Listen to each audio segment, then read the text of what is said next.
Welcome to only IAS. आज हम फरवरी 2022 के important places in news cover करने वाले हैं। ठीक है, हमारी जो आज की अप्रोच रहेगी वो रहेगी, पहले हम कॉन्टेक्स्ट समझने वाले हैं ब्रीफली चीज़ों का, कि जो भी पर्टिकुलर न्यूज़ है वो न्यूज़ में वो हम पढ़ क्यों रहे हैं और वो यूपीएससी के लिए क्यों रेलिवेंट है, और उसके बाद हम उसके मैपिंग पोर्शन पे आएंगे, हम उसका मैपिंग पोर्शन कवर करेंगे। ठीक है, आई एम श्योर ये वीडियो देखने के बाद आपको फरवरी मंथ के लिए कहीं और से कुछ भी प्रिपेयर करने की ज़रूरत नहीं है। This will be a very comprehensive video. तो स्टार्ट करते हैं। Our first topic is a very important place, Maldives. काफ़ी न्यूज़ में रहता है, ठीक है, तो हमारे एग्ज़ाम के लिए भी ऑटोमेटिकली इम्पॉर्टेंट हो जाता है। पहले हम कॉन्टेक्स्ट समझ लेते हैं। रिसेंटली क्या हुआ है कि मालदीव्स में कुछ इंडिया आउट प्रोटेस्ट चल रहे हैं। हम ये समझ लेते हैं सबसे पहले कि इंडिया आउट प्रोटेस्ट है क्या। 2015 में ये पूरी कहानी शुरू होती है, जब हमने कुछ ध्रुव हेलीकॉप्टर्स मालदीव्स को दिए थे as for humanitarian purposes. But वहाँ पर उस टाइम के जो प्रेसिडेंट थे वहाँ पर, अब्दुल्ला यामीन, जो कि एक प्रो चाइना गवर्नमेंट थी जिनकी, ठीक है, उन्होंने अपनी पॉपुलेशन को या उन्होंने अपने लोगों को ये पोर्ट्रे किया कि this is not for humanitarian purpose, ये जो है एक मिलिट्री प्रेजेंस बढ़ाने के लिए है हमारे कंट्रीज़ में, ये जो हेलीकॉप्टर्स इंडिया ने भेजे हैं। बट ऐसा कुछ भी नहीं था, ठीक है। तो ये पूरी कहानी वहाँ से शुरू होती है, ठीक है। बट डेफिनेटली अभी जो वहाँ गवर्नमेंट है, अभी जो वहाँ के प्रेसिडेंट है Ibrahim Solih, he is a pro India. तो अभी गवर्नमेंट की तरफ से कोई इशू नहीं है। बट क्योंकि अब्दुल्ला यामीन का रिसेंटली आप बोल सकते हो कि वो हाउस अरेस्ट थे और उनका भी रिलीज़ हुआ है, तो उनकी लीडरशिप में ये जो प्रोटेस्ट था वो दोबारा शुरू हो गया है, दोबारा देखने को हमें मिल रहा है, और इसीलिए ये न्यूज़ में भी था। अब हम पढ़ते हैं मैपिंग पोर्शन की तरफ, ठीक है, जो आज का हमारा सबसे इम्पॉर्टेंट फोकस रहेगा, फोकस एरिया रहेगा, ठीक है। मालदीव्स हमें पता है एक आर्कीपेलेगो है। Archipelago means, archipelago is a group of islands. Maldives एक आर्कीपेलेगो है और ये एग्जैक्टली कहाँ सिचुएटेड है, तो इसकी लोकेशन के लिए हम इंडिया के पर्सपेक्टिव में इसको देखते हैं। अगर हम देखते हैं तो it is situated in the south west, this is India, और ये साउथ वेस्ट में सिचुएटेड है। If you can see this place, ये हमारा मालदीव्स है और ये अक्रॉस इक्वेटर सिचुएटेड है। ये बहुत इंपॉर्टेंट पॉइंट हो जाता है कि इक्वेटर के एग्जैक्टली कहाँ पर सिचुएटेड है, तो ये अक्रॉस इक्वेटर सिचुएटेड है, साउथ वेस्ट में सिचुएटेड है इंडिया के पर्सपेक्टिव से अगर हम देखते हैं, ठीक है। अगर हम मालदीव्स इन पर्टिकुलर बात करें तो मालदीव्स बेसिकली एक ग्रुप ऑफ अटॉल्स की एक चेन से बना हुआ एक आइलैंड है, ठीक है। अटॉल हमें पता है they are the types of coral reefs, तो 26 ऐसे ही अटॉल से ये जो आइलैंड है वो बना हुआ है। Moving on to the next topic, next topic है UAE, United Arab Emirates. So recently India ने और यूएई ने एक अग्रीमेंट साइन किया है विच इज सेपा, और we also call it comprehensive economic partnership agreement. तो ये अग्रीमेंट बेसिकली एक तरीके का एफटीए होता है। आई एम श्योर आप सबने सुना होगा। FTA is free trade agreement. Free trade agreements क्या होते हैं? वो वाले अग्रीमेंट्स जहाँ पर हम बेसिकली दो नेशन साथ बैठ के अपने इकोनॉमिक टाइज को बूस्ट करने के लिए कुछ तरीकों के नेगोशिएशंस करते हैं, ठीक है। चीज़ों में इकोनॉमिकली हम बैठ के चीज़ों पे कंसेशंस डिसाइड करते हैं या टैरिफ्स कम करते हैं। तो बेसिकली नेगोशिएट करते हैं चीज़ों के बीच में, ताकि दोनों कंट्रीज़ के बीच में हम इकोनॉमिक रिलेशनशिप्स जो हैं उसको बूस्ट कर सकें। So this is सेपा।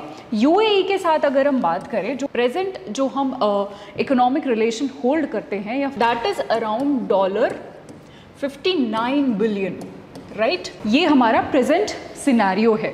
बट हम दोनों ही कंट्रीज़ ये टारगेट कर रहे हैं और ये एक्सपेक्ट भी कर रहे हैं, सेपा अग्रीमेंट साइन होने के बाद हमारी जो रिलेशन है, हमारा जो ट्रेड है दोनों स्टेट्स का, दोनों कंट्रीज़ का, that will enhance up to $100 billion in 5 years, and this is both the countries are targeting. चलिए अब हम इसके मैपिंग पोर्शन पे आते हैं। हम लोकेट कर लेते हैं कि एग्जैक्टली यूएई कहाँ पर सिचुएटेड है, और उसके आसपास भी हम देखेंगे कि क्या रीजन्स हैं जो हमारे लिए इम्पॉर्टेंट है। So if you can see here, ये मिडिल ईस्ट का मैप है।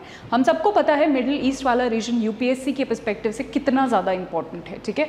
चाहे आप वहाँ के कंट्रीज़ की बात कर लीजिए या फिर वहाँ के जो भी सीज़ हैं, ठीक है, जो भी वाटर बॉडीज़ है, they are very very important for UPSC perspective. Almost every year UPSC ask question from middle east area, specially the water bodies I am talking about, ठीक है।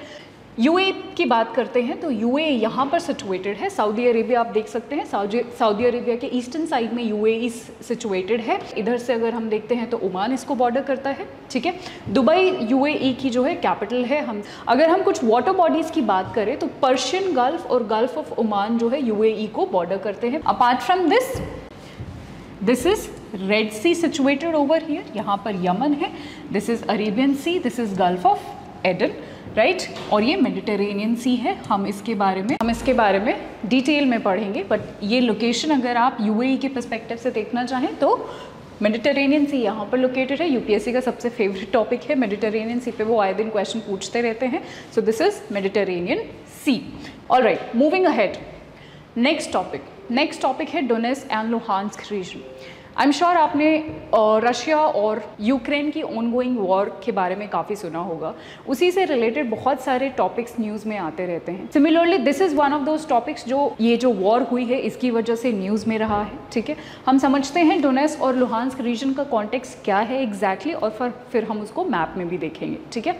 आप सबने सुना होगा कि कुछ ऐसे रीजन्स थे, काफ़ी न्यूज़ में भी ये रहा है कि कुछ ऐसे पर्टिकुलर रीजन्स थे जहाँ पर सेपरेटिस्ट टेंडेंसी थी, ठीक है। उन्होंने अपना इंडिपेंडेंस डिक्लेयर किया। मैं यूक्रेन की बात कर रही हूँ। यूक्रेन में ही कुछ रीजन्स थे जिनके अंदर सेपरेटिस्ट टेंडेंसी थी, जिनके लोगों के अंदर उन्होंने अपने आप को इंडिपेंडेंट डिक्लेयर किया, ठीक है। बट आज तक उनको किसी ने रिकग्नाइज नहीं किया था। बट रिसेंटली रशिया ने उन दोनों स्टेट्स को रिकग्निशन दिया है ताकि वो दोनों स्टेट्स रशिया को इस वॉर में हेल्प कर सकें, ठीक है। और वो दो रीजन हैं यूक्रेन के ईस्टर्न बॉर्डर पे situated Luhansk and Donetsk region. इन दोनों को कंबाइन करें तो हम डोनबास रीजन भी बोलते हैं, ठीक है, विच इज रिटन हियर, ठीक है। कलेक्टिवली हम इसको डोनबास रीजन भी बोलते हैं, situated at the eastern side, ठीक है। आप ये लोकेशन ज़रूर याद रखिएगा, ईस्टर्न यूक्रेन के ईस्टर्न बॉर्डर पे या ईस्टर्न साइड पे आपको यहाँ पर देखने को मिलेगा। And this brown portion is you can see here, ये रशिया है। सो रशिया से भी ये बॉर्डर शेयर करता है, ठीक है। अगर आप यहाँ देखो, दिस इज क्रीमिया, हम सबको पता है 2014 में रशिया ने इसको एनेक्स कर लिया था। उसके बाद रशिया के ऊपर काफ़ी सारे सैंक्शंस भी लगे थे, उसको G8 ग्रुपिंग से निकाल भी दिया था। Now that grouping is called G7 countries, ठीक है। दिस इज सेवास्टोपोल, ये एक बहुत इंपॉर्टेंट पोर्ट है जहाँ से अब रशिया ऑपरेट करता है क्योंकि Crimea is now under Russia, right. So this is a very important port. Black sea की अगर हम बात करें तो black sea again a very very important water body. Ukraine के भी आप बॉर्डरिंग कंट्रीज को ज़रूर एक बारी मैप में लोकेट करिएगा क्योंकि यूक्रेन रशिया काफ़ी न्यूज़ में रहे हैं कुछ महीनों से, तो यू नेवर नो, आपको कैसे भी डायरेक्टली इनडायरेक्टली कोई भी क्वेश्चन वो आ सकता है, ठीक है। So Belarus, Poland, Slovakia, Hungary, Moldova, Romania, ये सब जो है यूक्रेन की बॉर्डरिंग कंट्रीज़ हैं। उनमें से पोलैंड, स्लोवाकिया, हंगरी और रोमानिया ये सब नेटो मेंबर्स हैं, हमें पता है, ठीक है, नेटो मेंबर्स हैं। और रशिया यही नहीं चाहता कि नेटो जो है वो इतना ज़्यादा एक्सपैंड हो जाए कि वो रशिया के बॉर्डर पे आ जाए, और इसीलिए इसी एक्सपेंशन को कहीं ना कहीं रोकने के लिए रशिया ने अटैक भी किया है। I know there are other reasons also for the war, but this is the major reason. Okay, coming back to our these two reasons, Donetsk and Luhansk. So I am sure आपको location अभी clear है, eastern border पे situated है। अगर हम economic uses की या economically इनकी बात करें तो ये जो है कोल माइनिंग और स्टील प्रोडक्शन के लिए यहाँ पर इंडस्ट्रीज़ हैं। उसके अलावा ये जो पूरी वॉर को अगर आपने कॉम्प्रिहेंसिवली समझना है, जो द ऑन गोइंग वॉर, तो ओनली IIS पे इसके लिए वीडियोस अवेलेबल है, you can go and check it out there. But हम यहाँ पर क्योंकि मैपिंग पोर्शन कर रहे हैं तो हम we will stick to our mapping portion only, right. I hope this is clear to you.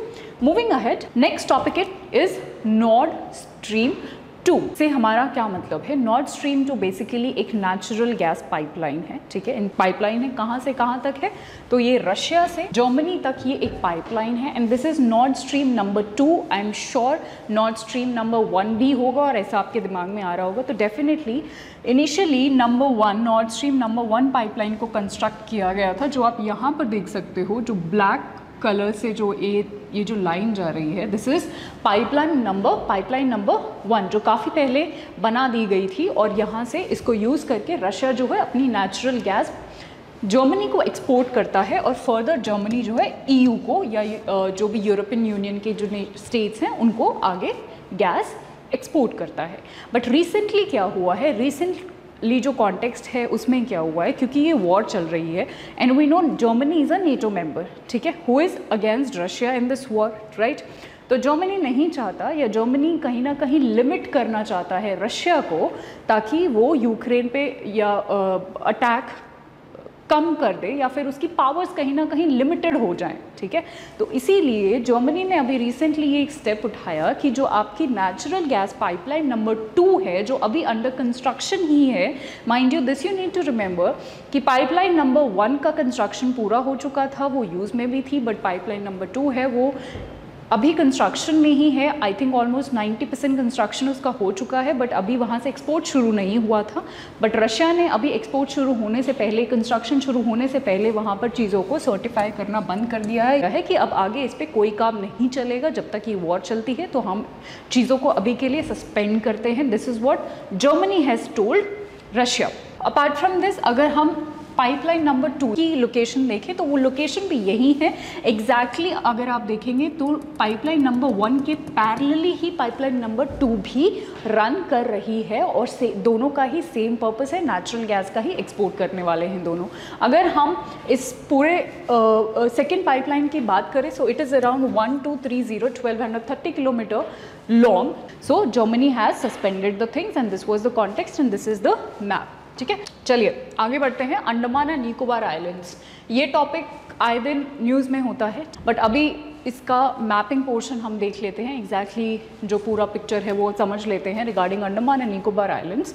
Andaman Nicobar islands 2 group का आइलैंड्स हैं, हमें पता है, as the name indicates, Andaman islands and Nicobar islands, ठीक है, कि 572 आइलैंड्स का ये एक ग्रुप है दोनों, ठीक है, दोनों आइलैंड्स को मिला के, जहाँ पर कुछ आइलैंड्स में लोग रहते हैं, बाकी में नहीं रहते। सो अराउंड 38 आर इनहैबिटेड, बाकियों में नहीं रहते हैं।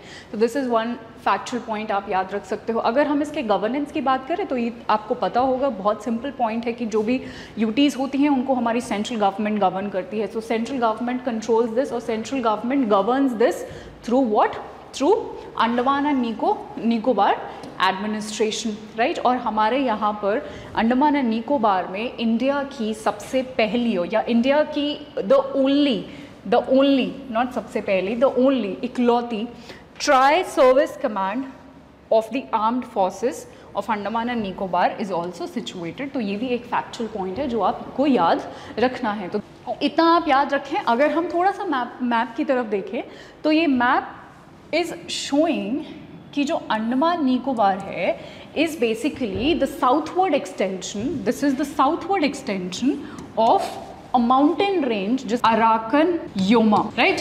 सो अंडमान निकोबार जो है वो साउथवर्ड एक्सटेंशन है इस माउंटेन रेंज का, जो कि म्यांमार से बिलोंग करती है, Arakan Yoma mountain range. Again a factual point जो आपको याद रखना है। आगे बढ़ते हैं, थोड़ा सा और मैपिंग पोर्शन हम इसका डिटेल में कर लेते हैं, क्योंकि ये बहुत इंपॉर्टेंट टॉपिक है हमारे एग्जाम के लिए। So the entire island is divided into 2 major parts, Andaman Islands and Nicobar Islands, which is separated through 10 degree channel, ठीक है, ठीक है। सो दिस पैरेलल लाइन जिसको हम 10 डिग्री चैनल बोलते हैं। अंडमान की अगर हम बात करें, initially we have north Andaman, उसके बाद हमारा मिडिल अंडमान है, देन लोअर अंडमान, ठीक है, जिसमें हमारा एयरपोर्ट या पोर्ट ब्लेयर या फिर कैपिटल भी सिचुएटेड है। अगर हम निकोबार पे आते हैं, कार निकोबार हमारे पास सबसे पहले है, ठीक है, उसके बाद लिटिल अंडमान है, और लास्ट में हमारा लिटिल निकोबार है, एंड लास्ट में हमारा ग्रेट निकोबार है। ये है आपकी डिवीजन जो आपको याद रखनी है। These were some of the points regarding Andaman and Nicobar islands, right. I hope it is clear to you. आगे बढ़ते हैं। Next is dugong conservation reserve in gulf of Mannar. So recently क्या हुआ है कि तमिलनाडु ने इंडिया का सबसे पहला ये कंजर्वेशन रिजर्व डिक्लेयर किया है। Of what, of which species, of dugong species, ठीक है। कहाँ पर डिक्लेयर किया है? गल्फ ऑफ मन्नार एंड पाक बे में, जो कि तमिलनाडु में सिचुएटेड है। आप अगर हम स्पीशीज़ इन पर्टिकुलर की बात कर लेते हैं, स्पीशीज़ की बात करते हैं, तो स्पीशीज़ को हम सी काऊ भी कहते हैं, क्योंकि ये सी ग्रास पे ग्रेस करती है, राइट। तो हम इसको सी काऊ भी कहते हैं, और ये वार्म लेटिट्यूड्स में मिलती है of Indian and the western Pacific ocean, right. Sea grass वाला point I have told you. ये और भी और कहाँ हमें मिलती है? सो इसकी जो सबसे ज़्यादा पॉपुलेशन हमें मिलती है that is along the Australian waters, ठीक है, और ये ब्रैकिश वाटर या फिर ब्रैकिश वाटर या सॉल्टी वाटर को टॉलरेट करने वाला स्पीशीज़ है, ठीक है। उसके अलावा कहाँ कहाँ पर ये पाए जाते हैं वो हम एक बारी क्विकली देख लेते हैं। सबसे पहले it is found in gulf of Kutch, Gujarat में, राइट। उसके बाद सिंधु दुर्ग में मिलता है ये, महाराष्ट्र में, और तमिलनाडु हमने अभी देख लिया जहाँ पे तो कॉन्जर्वेशन साइट हम लोग बना ही रहे हैं। Apart from this Pulicat lake जो कि तमिलनाडु में है, अगेन एक बहुत इंपॉर्टेंट साइट है क्योंकि यूपीएससी इस पे क्वेश्चन पूछ चुका है, ठीक है। और ऐसा नहीं है कि अगर पूछ चुका है तो दोबारा पूछने के चांसेस नहीं हैं, लेकिन ask you again as well, तो आपको ये भी याद रखना है। So I hope the entire thing is clear to you now regarding dugong conservation reserve. Okay, चलिए फिर आगे बढ़ते हैं नेक्स्ट टॉपिक पे। नेक्स्ट टॉपिक है Kaziranga national park. Kaziranga national park again very very important topic. Context ये है कि अभी एक स्टडी रिलीज़ हुई है, उस स्टडी में ये बताया गया है कि कार्बन डाइऑक्साइड का कॉन्सेंट्रेशन या कार्बन डाइऑक्साइड का एमिशन काजीरंगा नेशनल पार्क में बहुत ज़्यादा इंक्रीज़ हो गया है। अब क्वेश्चन ये आता है कि ऐसे कैसे हो गया, ऐसे अचानक से, इट्स अ नेशनल पार्क, यहाँ तो चीज़ें बेटर होनी चाहिए, कार्बन एमिशन कम होना चाहिए, तो ज़्यादा कैसे हो गया। There are 2 reasons for this, 2 reason है इसके। सबसे पहला रीज़न है एक बैक्टीरिया, ठीक है जी, एक बैक्टीरिया इसका रीज़न है। तो यहाँ पर कुछ बैक्टीरियाज मिलते हैं जो जब वो ब्रीद करते हैं तो वो कार्बन डाइऑक्साइड एमिट कर रहे हैं, राइट। एक ये रीज़न है। सेकेंड रीज़न ये है कि यहाँ पर जो ट्रीज़ मिलते हैं वो, हम सबको पता है कि ट्रीज़ कहीं ना कहीं कार्बन को सिंक करने का काम करते हैं, कार्बन को अब्जॉर्ब करने का काम करते हैं। बट आप सपोज़ करिए, आप इमेजिन करिए कि ट्रीज़ में अगर फोटोसिंथेसिस अच्छे से नहीं हो रहा होगा ड्यू टू एनी रीज़न, तो वो अब्जॉर्ब नहीं कर पाएंगे अच्छे से।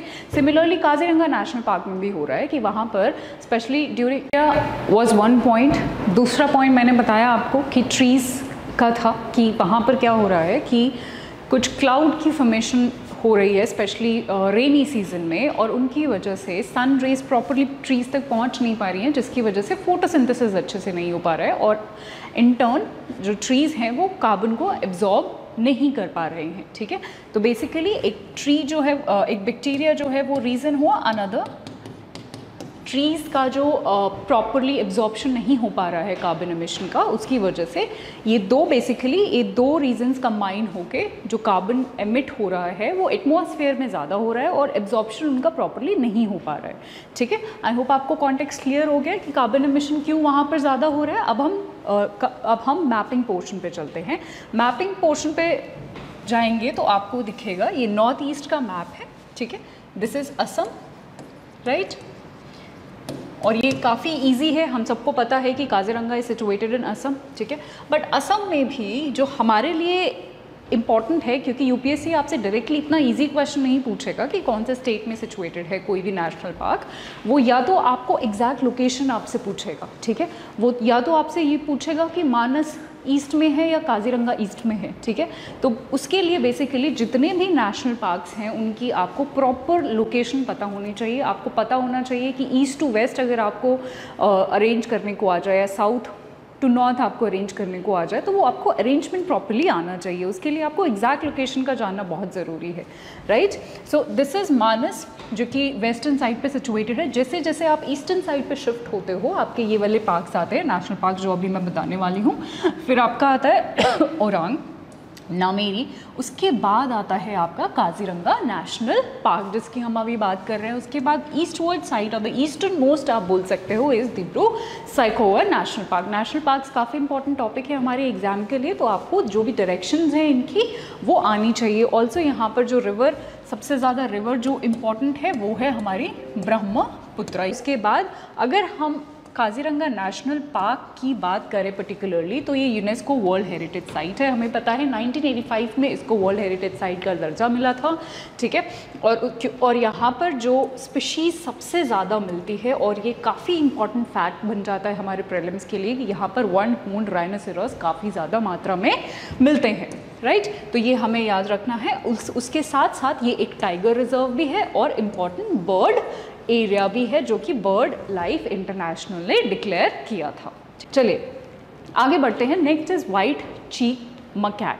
तो वाइट चीक मकैक सबसे पहले प्लेस के साथ डील करते हैं, ये कहाँ मिलता है। तो रिसेंटली अभी तक ये इंडिया में नहीं मिलता था, इंडिया में इसको पहली बार देखा गया है, इसीलिए ये स्पीशीज़ इंपॉर्टेंट भी हो जाती है। और इंडिया में अब जो देखा गया है वो कहाँ पर देखा गया है, इन अरुणाचल प्रदेश। अगर हम मैप में देखें तो दिस इज़ नॉर्थ ईस्ट में this is Arunachal Pradesh, we know, जो कि चाइना को बॉर्डर भी करता है, वी नो दिस प्लेस। ये स्ट्रेटेजिकली भी काफ़ी इंपॉर्टेंट जगह है।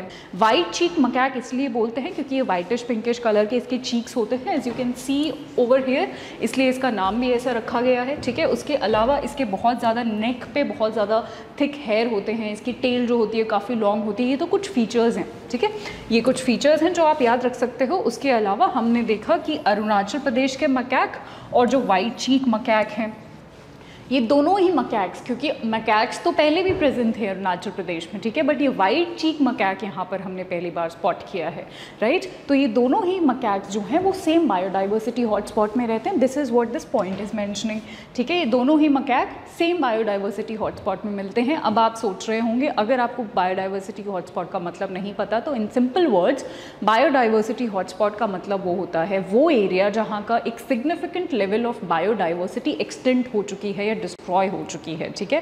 डेफिनेटली इसके बहुत सारे अलग अलग क्वालिफाइंग क्राइटेरियाज भी होते हैं, बट वो आप एनवायरमेंट इकोलॉजी में आई एम श्योर आपने पढ़ा होगा, तो हम वो क्वालिफाइंग क्राइटेरियाज पे नहीं जाएंगे। आज हम बात करें कि इनको क्या कॉन्जर्वेशन स्टेटस मिला है, तो अभी तक कोई भी नहीं मिला है। तो ये एक इम्पॉर्टेंट पॉइंट हो सकता है, यूपीएससी आपको स्टेटस देके कंफ्यूज कर सकता है कि इनका ये पर्टिकुलर स्टेटस है, तो आपको याद रखना है कि अभी तक इनको कोई स्टेटस एज सच अलॉट नहीं किया गया है। तो ये कुछ पॉइंट्स हैं जो आपको वाइट चीक मकैक के बारे में याद रखने हैं। सबसे इंपॉर्टेंट इसमें से आता है आपको प्लेस याद रखना है, ठीक है। चलिए, दिस वॉज अबाउट दिस। आगे बढ़ते हैं, नेक्स्ट टॉपिक है टोंगा वॉल्केनो। आपने बहुत सारे ट्विटर पे भी ये बहुत सारे इमेजेस देखे होंगे, ये बहुत वायरल हुआ था ये वॉल्केनो का पिक्चर। अगर आप if you are active on social media तो आपने बहुत सारे पिक्चर्स देखे होंगे। ये बहुत ही एक्सप्लोजिव, बहुत ही मैसिवली एक्सप्लोजन हुआ था इसका, ठीक है। ऐसा भी बोलते हैं, बहुत सारे साइंटिस्ट ने ऐसा भी बोला है कि ये एटॉमिक बॉम्ब से भी मैसिव था जो इसका एक्सप्लोजन हुआ था इस वॉल्केनो का। और इट इज़ ऑल्सो सेड कि ये इसके जो प्लूम्स हैं, इसकी जो गैसेज जो इसमें से निकली हैं वो मीजोस्फेयर तक गई हैं। हमें पता है हमारे एटमॉस्फेयर में लेयर्स होती हैं, ट्रोपोस्फेयर, स्ट्रेटोस्फेयर, मीजोस्फेयर, तो वो मीजोस्फेयर तक गई हैं इसके प्लूम्स। तो आप इमेजिन कर सकते हो कि कितना मैसिव एक्सप्लोजन ये हुआ है। इट इज़ ऑल्सो सेड कि ये बहुत सारे डेकेड्स के बाद हुआ है, ऑलमोस्ट 3 डेकेड्स और 30 ईयर्स। चलिए अब इसका हम मैपिंग पोर्शन देख लेते हैं, इसकी लोकेशन एग्जैक्टली देख लेते हैं कहाँ पर सिचुएटेड है। हम सब ने अपने जोग्राफी को प्रिपेयर करते टाइम रिंग ऑफ फायर के बारे में सुना होगा। Ring of fire is a very geographically very important area, क्योंकि हमें पता है हमारे ऑलमोस्ट 75% जो वॉल्केनोज हैं वो यहीं से ओरिजिनेट होते हैं, अलॉन्ग विद 90 to 95% जो अर्थक्वेक्स हैं वो यहीं से ओरिजिनेट होते हैं। इसलिए ये जोग्राफिकली काफ़ी इंपॉर्टेंट एरिया है, राइट। आई एम श्योर आपने ये सब सुना होगा। अगर हम टोंगा वॉल्केनो की एग्जैक्ट लोकेशन देखें, यहाँ पर आपको टोंगा ट्रेंच दिख रहा होगा, तो ये टोंगा ट्रेंच के आसपास ही ये टोंगा वॉल्केनो का इरप्शन हुआ है। This is ring of fire, और यहाँ पे इसके लोअर मोस्ट पार्ट पे आपको ये प्लेस दिखेगा, ठीक है। हम सबको पता है this is Australia and New Zealand वाला एरिया, ठीक है। आप ऊपर जाते हैं तो आपको जापान मिलता है, आप अगर इधर आते हैं तो this is North America, we all know. नीचे जाते हैं this is South America, right. This is Chile वाला कोस्ट। आपने एल नीनो ला नीना के टाइम पे ये चिली और पेरुवियन कोस्ट के बारे में सुना होगा, ठीक है। तो मैं सिर्फ आपको एक कॉन्टेक्चुअल फ्रेम देना चाहती हूँ जिससे आप इमेजिन कर सकते हो या जिससे आप याद रख सकते हो कि रिंग ऑफ फायर किन किन कॉन्टिनेंट्स या किन किन कंट्रीज़ के अराउंड सिचुएटेड है, राइट। Australia to Japan to North America to South America, it forms a ring, right, जहाँ पर ये सारी चीज़ें सिचुएटेड हैं। तो आपको ये लोकेशन ज़रूर क्लियर होनी चाहिए। टोंगा ट्रेंच की अगर हम बात करें तो this is the second deepest trench, क्योंकि फर्स्ट डीपेस्ट ट्रेंच हमें पता है हमारी मैरियाना ट्रेंच है, again located in Pacific ocean only, right. अगर हम एग्जैक्टली इसके जियोलॉजिकल फिनोमिना की बात करें कि ये एग्जैक्टली हुआ कैसे, तो that geological phenomena is known as subduction. Subduction का मतलब होता है कि हमारे पास एक बड़ी प्लेट होती है सपोज, और एक छोटी प्लेट होती है, ठीक है। जब भी एक बड़ी प्लेट छोटी प्लेट के नीचे सबडक्ट कर जाती है तो वहाँ सबडक्ट करने के बाद वो मैग्मा बनाती है, ठीक है। और वही मैग्मा जब ये नीचे जाएगी, नीचे जाके ये मैग्मा फॉर्म करेगी, और यही मैग्मा वॉल्केनो को टाइम पे जब ऊपर आके इरप्ट होता है वी कॉल इट लावा, ठीक है। तो अंदर जो होता है वो हम मैग्मा बोलते हैं, और जो बाहर इरप्ट होके आता है, जो गैसेस निकलती हैं, उसको हम लावा बोलते हैं, ठीक है। आई होप आपको सबडक्शन का प्रोसेस क्लियर हो गया होगा। अगर हम पर्टिकुलरली टोंगा वॉल्केनो की बात करें तो यहाँ पर जो प्लेट्स के बीच में सबडक्शन हुआ है, उन प्लेट्स का नाम है पैसिफिक प्लेट जो है, इट गॉट पुश्ड अंडर और push down below which to plates, Indo Australian plates और टोंगा प्लेट्स, ठीक है। मैंने बताया एक बड़ी प्लेट है जो कि पुश हो जाती है या it gets push down under a smaller plate, right. आगे बढ़ते हैं। नेक्स्ट इज पुनर्वा धाम।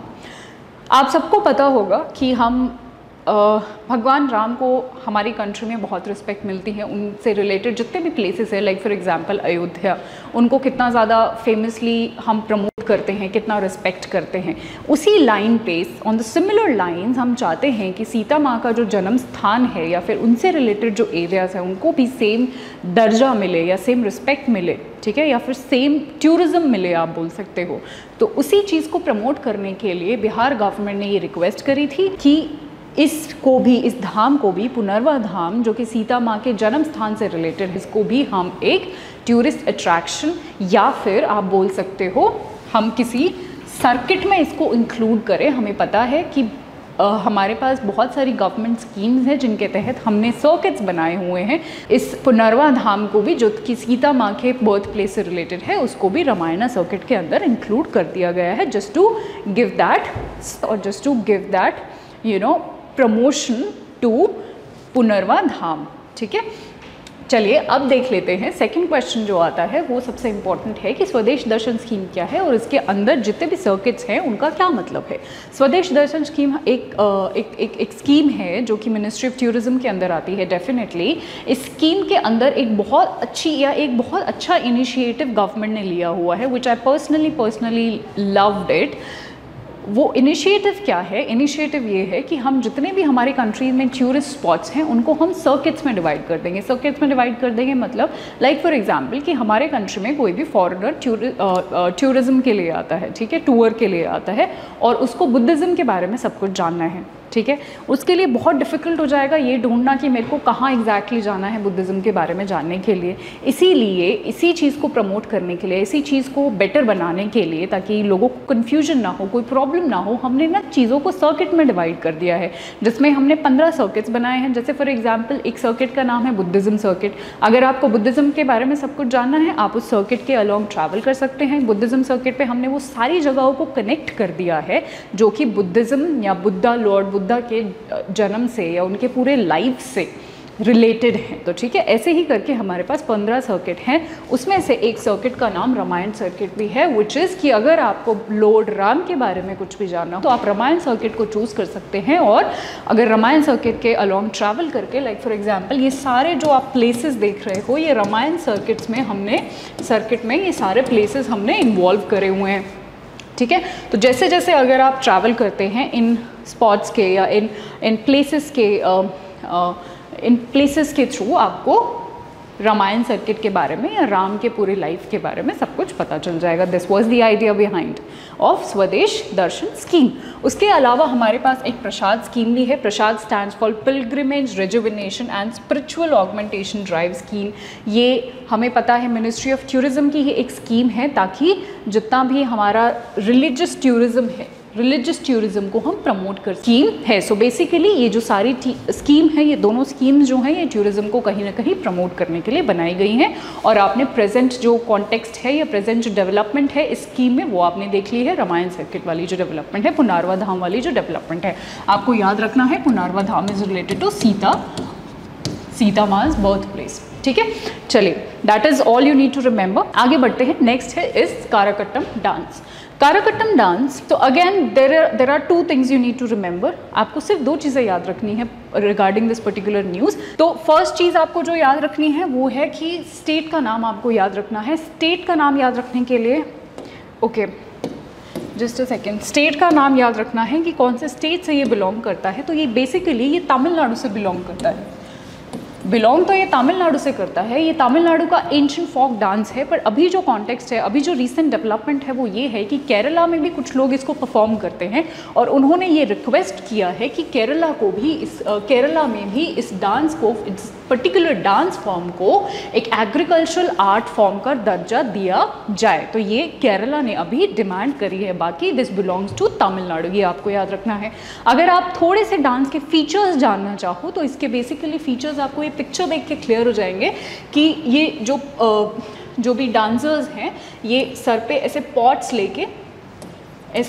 लेके नीचे सबसे बड़ा साइज़ का पॉट होता है, उसके बाद छोटे छोटे पॉट्स हो जाते हैं, ऐसे पॉट्स लेके एक तरीके से चीज़ों को बैलेंस करके डांस करते हैं, यही इसका मेन फीचर होता है इस डांस का। ठीक है जी, तो इसके अलावा आपको और कुछ याद नहीं करना है। हमने फीचर्स देख ली और हमने प्रेजेंट कॉन्टेक्स्ट देख लिया, अलॉन्ग विद हमने ये भी जान लिया कि कौन से स्टेट से बिलोंग करता है। राइट, चलिए moving ahead to our next topic which is Char Dham. चार धाम में सबसे पहले मैं आपका एक सबसे बड़ा कन्फ्यूजन क्लियर करना चाहती हूँ। आप कहीं भी अगर सर्च करते हो तो चार धाम पे आपको 2 रिजल्ट्स मिलेंगे। उन रिजल्ट्स में आप कंफ्यूज ना हो तो वो मैं आपको एक बताना चाहती हूँ। कई बार आपको चार धाम पे ना गूगल भी या कहीं भी आप सर्च कर रहे हो, चार धाम पे आपको सबसे पहला मिलेगा बद्रीनाथ, उसके बाद आपको मिलेगा द्वारका, फिर आप साउथ में जाओगे तो आपको देखने को मिलेगा रामेश्वरम, और वेस्ट में आपको देखने को मिलेगा, ईस्ट में आपको देखने को मिलेगा Puri in Odisha in the eastern side. ये चार धाम एक अगर नेशनल लेवल की हम बात करते हैं ना तो ये चार धाम है। ठीक है, बट अगर आप चार धाम अगर आप गूगल पे अभी सर्च करते हो तो बहुत सारे साइट्स आपको चार धाम के रिजल्ट्स ये भी दिखाएंगे, केदारनाथ, बद्रीनाथ, यमुनोत्री, गंगोत्री, ये सब भी। तो ऐसा नहीं है, दोनों ही चीज़ें सही हैं, हम इनको भी चार धाम बोलते हैं, मिनी चार धाम आप बोल सकते हो या उत्तराखंड के चार धाम आप बोल सकते हो, but nationally these are the 4 Char dhams. और अगर आप उत्तराखंड पर्टिकुलर स्टेट की अगर आप बात करते हैं तो ये चार धाम्स हैं। ठीक है, चलिए आई होप आपको ये कन्फ्यूजन क्लियर हो गया होगा, कन्फ्यूजन नहीं होना चाहिए। हम प्रेजेंट कॉन्टेक्स्ट पे आते हैं, प्रेजेंट डेवलपमेंट पे आते हैं कि हम ये न्यूज़ पढ़ क्यों रहे हैं। तो रिसेंटली गवर्नमेंट ने जो उत्तराखंड के चारों धाम हैं विच इज़ सबसे पहला है यमुनोत्री, उसके बाद आपका आता है केदारनाथ, आप प्लीज़ मैप में इनकी लोकेशन देख लीजिए, उसके बाद आता है Gangotri and then Kedarnath comes and then Badrinath.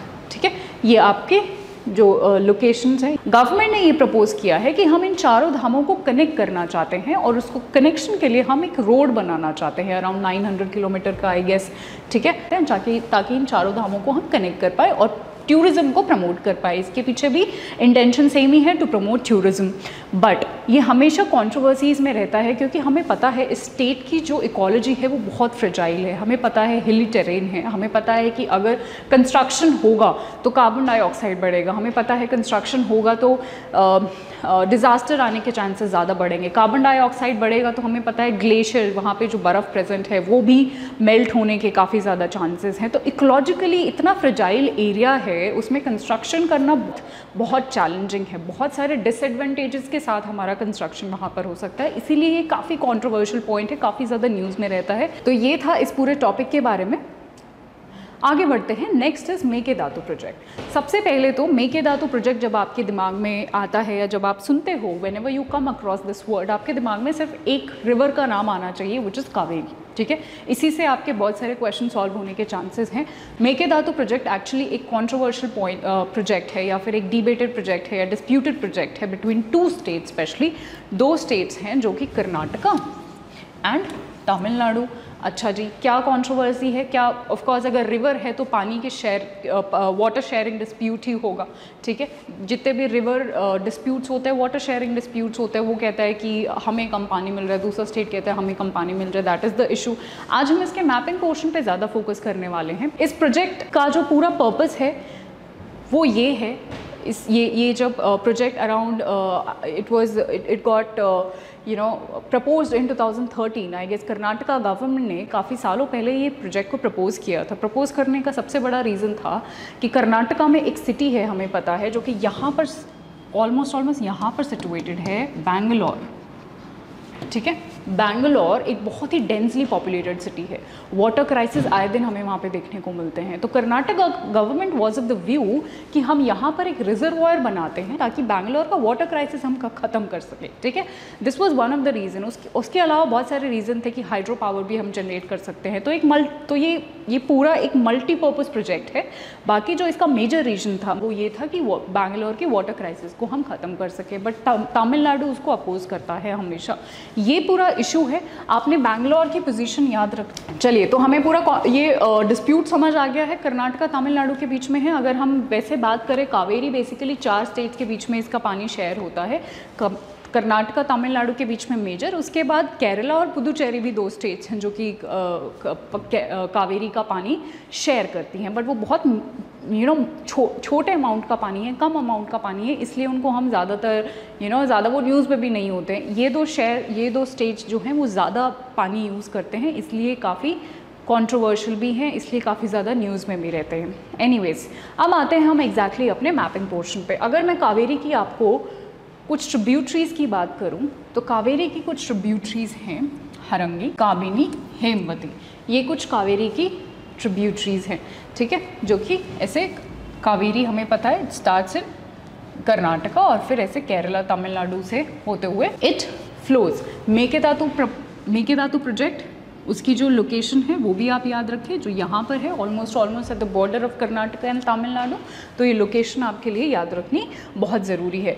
आपके लिए एक क्वेश्चन है जो आपको कमेंट सेक्शन में जिसका आंसर करना है। मैं चाहती हूँ कि इनके अलावा जितने भी कावेरी की ट्रिब्यूटरीज़ हैं वो आप कमेंट सेक्शन में मुझे बताइए कि कावेरी की कौन कौन सी ट्रिब्यूटरीज़ है। यू नेवर नो कि यूपीएससी इस बार यही क्वेश्चन पूछ ले। तो कावेरी की ट्रिब्यूटरीज़ आपको प्रिपेयर करनी है और कॉमेंट सेक्शन में मुझे बताइएगा, ठीक है।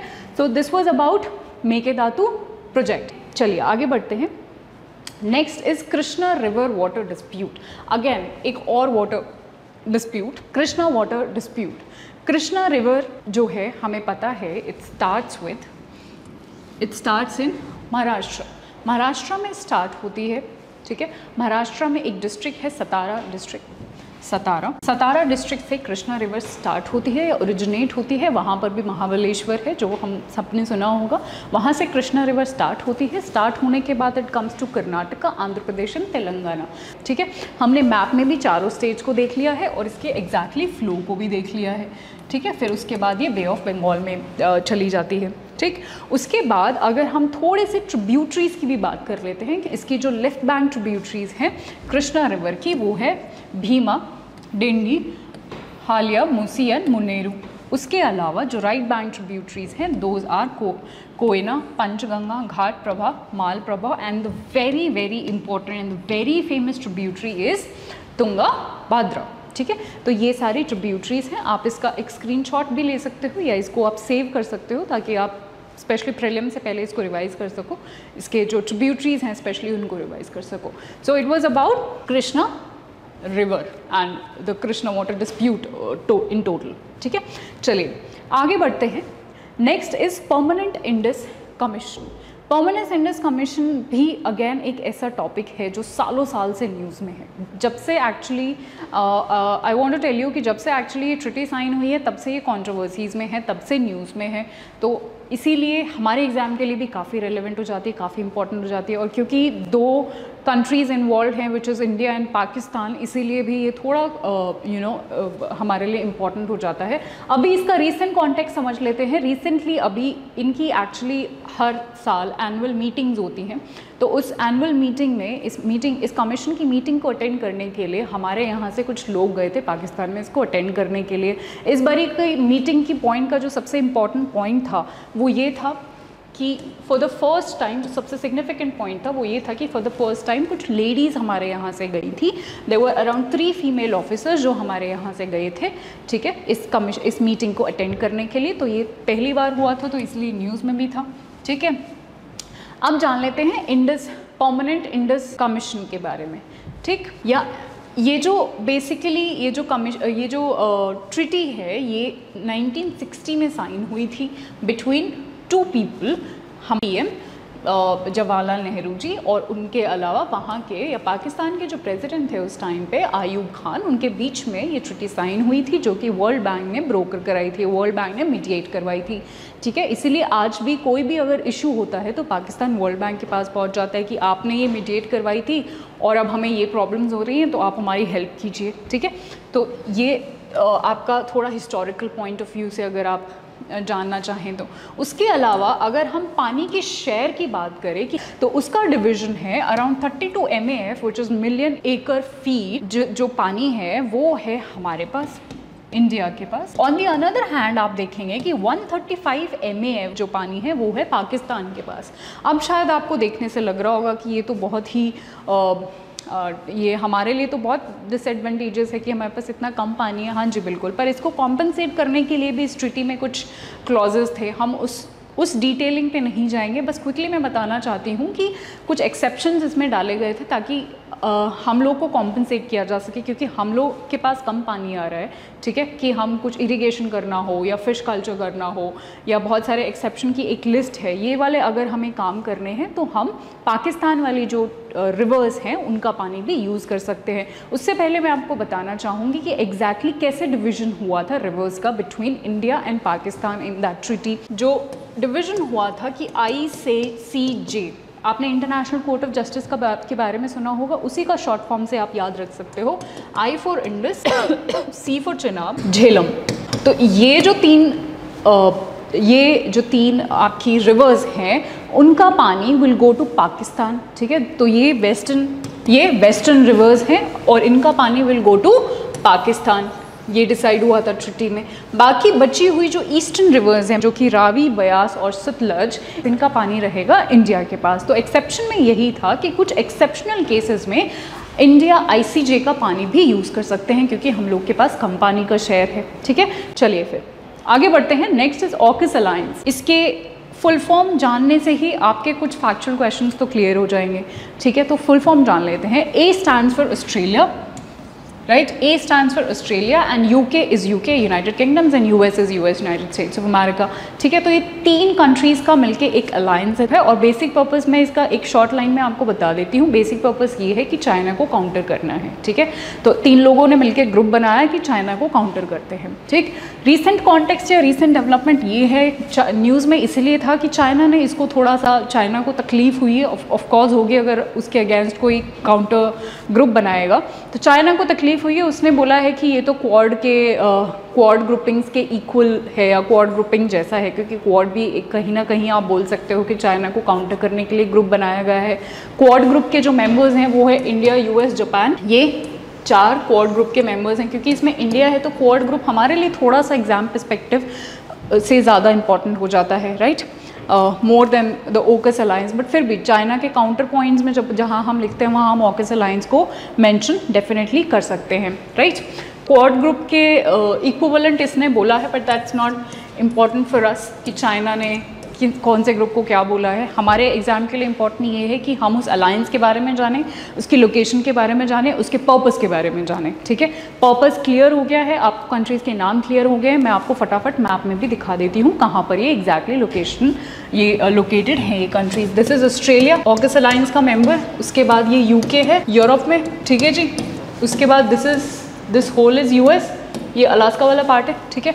तो ये US है। ये 3 पार्ट्स मिलके ऑकस अलायंस बनाए हुए हैं और हम ये तो पढ़ ही चुके हैं कि ये चाइना को कहीं ना कहीं काउंटर करेगा। उसके अलावा इसके कुछ और ऑब्जेक्टिव्स हैं, वो ये हैं कि हम कहीं ना कहीं जो भी अपनी जितनी भी हमारे पास कैपेबिलिटीज़ हैं अपने कंट्री में, स्पेसिफिक कंट्रीज़ में जितनी भी कैपेबिलिटीज़ हैं, हम उन तीनों ग्रुप्स मिलके उन कैपेबिलिटीज़ को एनहांस करेंगे बहुत सारे फील्ड्स में। लाइक फॉर एग्जांपल टेक्नोलॉजी के फील्ड में हम अपनी कैपेबिलिटीज़ को एनहांस करेंगे तीनों मिलके, ठीक है। हम अपना सिक्योरिटी और ज़्यादा डीप करेंगे और ज़्यादा स्ट्रॉन्ग करेंगे, राइट। साइंस के फील्ड में, सप्लाई चेन के फील्ड में। तो इन ठीक एक मेजर डेवलपमेंट है जो ऑकस अलायंस कर चुका है और ये इम्पॉर्टेंट भी है हमारे लिए याद रखना, वो ये है कि ऑकस अलायंस मतलब ये तीनों कंट्रीज़ ने मिलके ऑस्ट्रेलिया में कुछ इस्टेब्लिश किया है। वो क्या है? They would build a fleet of nuclear powered submarines, ठीक है। ऑस्ट्रेलिया जो है एक is going to make a fleet of nuclear power submarines इन दोनों स्टेट्स की या इन दोनों कंट्रीज़ की which is UK and US की मदद से। तो ये एक मेजर डेवलपमेंट है जो कि ये कर चुके हैं ताकि इंडो पैसिफिक रीजन जो है, ठीक है, इंडो पैसिफिक रीजन जो है इसकी सिक्योरिटी को बेटर कर सके, एनहांस कर सके। तो कहीं ना कहीं हमारे लिए भी अच्छा ही है। हम यहाँ पर डायरेक्टली इन्वॉल्व नहीं हैं but indirectly it is good only for us, क्योंकि कहीं ना कहीं ये इंडियन ओशन रीजन में चाइना को काउंटर करने में ये अलायंस हमारी भी हेल्प करेगा इनडायरेक्टली। ऑलराइट, चलिए आगे बढ़ते हैं। नेक्स्ट है सैफरन बॉल प्रोजेक्ट। तो सैफरन बॉल प्रोजेक्ट में क्या हुआ है कि हमारे यहाँ पर इंडिया में सैफरन की जो डिमांड है दैट इज़ अराउंड 100 टन्स, और हमारा अभी प्रेजेंट जो प्रोडक्शन है वो है 6 to 7 टन। ठीक, 6 से 7 टन का हमारा प्रोडक्शन है सैफरन का, और हमें 1000 टन की ज़रूरत है। तो ऑफ कोर्स बहुत बड़ा गैप है। इसी गैप को फुलफिल करने के लिए हमारी गवर्नमेंट ने क्या सोचा है कि अभी जो प्रेजेंटली हम सिर्फ जम्मू कश्मीर में सैफरन उगा रहे हैं, अगर हम ऐसा करते हैं कि अगर और स्टेट्स में भी हम सैफरन उगाने लग जाते हैं तो ये हमारी जो डिमांड का गैप है वो भी क्लियर हो जाएगा या वो भी मीट हो जाएगा। ठीक, so on the same lines हमने क्या किया है, गवर्नमेंट ने क्या किया है कि 2 स्टेट्स को चुना है which is Arunachal Pradesh and Meghalaya. आप अगर मैप में देखना चाहो तो ये नॉर्थ ईस्ट का मैप है, यहाँ पर आपको दिखेगा मेघालय और ये पूरा है आपका, दिस होल इज़ अरुणाचल प्रदेश। यहाँ पर ये अरुणाचल प्रदेश है। ठीक है, तो ये 2 स्टेट्स को हमने चुना है कि जम्मू कश्मीर के अलावा हम इन दोनों स्टेट्स में भी सैफरन का प्रोडक्शन शुरू करेंगे, क्योंकि अगर आप जोग्राफिक से इसको रिलेट करें तो कहीं ना कहीं अरुणाचल प्रदेश और मेघालय का जो आपको क्लाइमेटिक कंडीशंस, टेम्परेचर और बहुत सारी चीज़ें ना जम्मू कश्मीर के क्लाइमेट से सिमिलर मिलेंगी। ठीक है, तो सैफरन की कल्टिवेशन यहाँ पर हो सकती है। ठीक, तो सैफरन के प्रोडक्शन बेसिकली इंक्रीज़ करने के लिए हमने ये पूरा प्रोजेक्ट करा है कि जम्मू कश्मीर से उठा के, मतलब नॉन उठा के, जम्मू कश्मीर में भी प्रोडक्शन होएगा बट अलॉन्ग विद अब हम और स्टेट्स में भी इसका प्रोडक्शन करना शुरू करेंगे। ठीक है, जम्मू कश्मीर की अगर हम बात करें तो कुछ रीजन्स हैं, जैसे फॉर एग्जांपल पाम्पोर रीजन, उसके बाद बदगाम, श्रीनगर, किश्तवाड़, ये सब सैफरन की कल्टिवेशन के लिए बहुत फेमसली जाने जाते हैं। ठीक है, तो और सैफरन के बहुत सारे यूजेस भी हैं, ये हमें पता है, बहुत सारे मेडिसिनल यूजेस हैं, और ये एक बहुत बड़ा पार्ट है कश्मीर के रिच कल्चर को प्रेजेंट करने के लिए भी। ठीक है, सो this was about saffron ball project. चलिए आगे बढ़ते हैं। नेक्स्ट है रिक्लाइनिंग लॉर्ड विष्णु। तो अभी रिसेंटली क्या हुआ है कि एक स्टैचू को हमने रिस्टोर किया है। किसका किया है और वो हमें कहाँ से मिला है ये हम देखते हैं। तो इंटैक्ट करके, which is Indian national trust for art and culture heritage, intact which is an NGO, ये एक टाइप का NGO है। एक जो विष्णु का एक रिक्लाइनिंग स्कल्पचर इनको मिला है मध्य प्रदेश में। कहाँ पर मिला है? मध्य प्रदेश के एक नेशनल पार्क में, बांधवगढ़ नेशनल पार्क, जो कि मध्य प्रदेश में सिचुएटेड है, वहाँ पर इनको ये स्टैचू मिला है। इस स्टैचू को इन्होंने रिस्टोर किया है। तो ये आपको याद रखना है कि कहाँ पर मिला था, मध्य प्रदेश में बांधवगढ़ नेशनल पार्क में मिला था। रिक्लाइनिंग स्टैचू है और इसको हम शेष शैया भी बोलते हैं। शेष शैया, हम किसी भी ऐसी चीज़ को बोलते हैं जो लेटी हुई चीज़ होती है, उसको हम शेष शैया बोलते हैं। तो आप इस पिक्चर में भी देख सकते हैं, इनका जो स्टैचू है वो एक तरीके से लेटा हुआ है, इसको हम शेष शैया भी बोलते हैं, जिसको रिस्टोर किया गया है। राइट, तो आपको इतना याद रखना है। उसके अलावा आप ये भी रख सकते हैं कि ये स्टैचू जो है it belongs to Kalachuri period, जो कि 8th सेंचुरी से बिलोंग करता है, और ये राष्ट्रकूटास के फिड्यूटरीज थे। राष्ट्रकूटास के बारे में आप अपने हिस्ट्री में पढ़ेंगे। ठीक है, चलिए, सो that was about reclining Lord Vishnu. आगे बढ़ते हैं। Next topic is Kanwal tiger reserve. जैसे मैंने बताया कि स्पीशीज़ पर्टिकुलर न्यूज़ हो, एनिमल पर्टिकुलर न्यूज़ हो, या ये टाइगर रिजर्व पर्टिकुलर न्यूज़ हो, 2 चीज़ें आपको याद रखनी है। सबसे पहले इसकी लोकेशन हमें देखनी है, और उसके बाद अगर इसमें कोई स्पीशीज़, पर्टिकुलर स्पीशीज़ अगर प्रेजेंट है तो वो हमें याद रखना है। तो फर्स्ट थिंग फर्स्ट हम इसकी लोकेशन देख लेते हैं। ये है इंडिया का मैप। यहाँ पर आपको तेलंगाना दिख रहा होगा। ठीक है, इसी को जूम करके मैंने यहाँ पर लगाया है। तेलंगाना में भी आपको पर्टिकुलरली लोकेट करना है कि कौन से तेलंगाना की कौन से साइड पे ये सिचुएटेड है। तो particularly it is situated at the northern side of which state? Telangana. ये ओल्डेस्ट सेंचुरी है तेलंगाना की। ठीक है, it is also the catchment area for 2 reverse, Godavari and Kadam. 2 reverse का ये कैचमेंट एरिया भी है। अब क्वेश्चन ये आता है कि कैचमेंट रिवर क्या होता है? तो those of you who don't know the meaning of catchment area, मैं क्विकली बता देती हूँ। सपोज ये रिवर है, रिवर में जहाँ से भी पानी आ रहा है बह के, ठीक है, सपोज यहाँ बारिश हुई है, बारिश का पानी यहाँ बह के आ गया, यहाँ बारिश हुई है वो यहाँ बह के आ गया, या किसी और सोर्स से बह के आ रहा है, रिवर में ज्वाइन कर रहा है, तो ये जो पूरा एरिया हुआ ना, ये पूरा एरिया, ये वाला पूरा एरिया, इसको कहते हैं कि ये इस रिवर का कैचमेंट एरिया है, ठीक है। तो कंवल नेशनल पार्क 2 रिवर्स का कैचमेंट एरिया है, दोनों रिवर्स हैं गोदावरी और कदम, ठीक है। ऑल्सो ये अपने टीक फॉरेस्ट के लिए बहुत फेमसली जाना जाता है, और ये उन कुछ चुनिंदा फॉरेस्ट में से है जहाँ पर मैन का या फिर एंथ्रोपोजेनिक डिस्टर्बेंस बहुत कम है। आजकल बहुत ही ऐसी कम जगहें बची हैं जहाँ पर ह्यूमन इंटरफेरेंस कम है, तो this is one of those places जहाँ पर ह्यूमन इंटरफेरेंस आपको कम देखने को मिलेगा। तो ये भी एक इम्पॉर्टेंट पॉइंट आप बोल सकते हैं, ठीक है। तो this was about Kanwal tiger reserve. चलिए फिर आगे बढ़ते हैं। Next is South Col glacier. South Col glacier पढ़ने से पहले मैं आपको ये जो आप वर्ड देख रहे हैं कोल, इसका मतलब बताना चाहती हूँ। कोल का मतलब होता है, सपोज ये एक माउंटेन रेंज है और ये एक दूसरी माउंटेन रेंज है, ये माउंटेन पीक्स होती हैं, ठीक है। These are mountain peaks. तो 2 माउंटेन पीक्स के बीच में जो एक लोवेस्ट एरिया आपको देखने को मिलेगा उसको हम बोलते हैं कोल। सिंपल, ठीक है। South Col glacier. अब साउथ कोल ग्लेशियर की लोकेशन देखेंगे और ये न्यूज़ में क्यों था ये भी हम समझेंगे। पहले समझ लेते हैं न्यूज़ में क्यों था, कॉन्टेक्स्ट क्या है जो हम इसको पढ़ रहे हैं। एक्चुअली ग्लोबल वार्मिंग काफ़ी ज़्यादा हो रही है, हम सबको पता है, जिसकी वजह से ग्लेशियर, बहुत सारे ग्लेशियर्स मेल्ट हो रहे हैं, and the same is happening with South Col glacier. ये भी मेल्ट हो रहा है, ठीक है।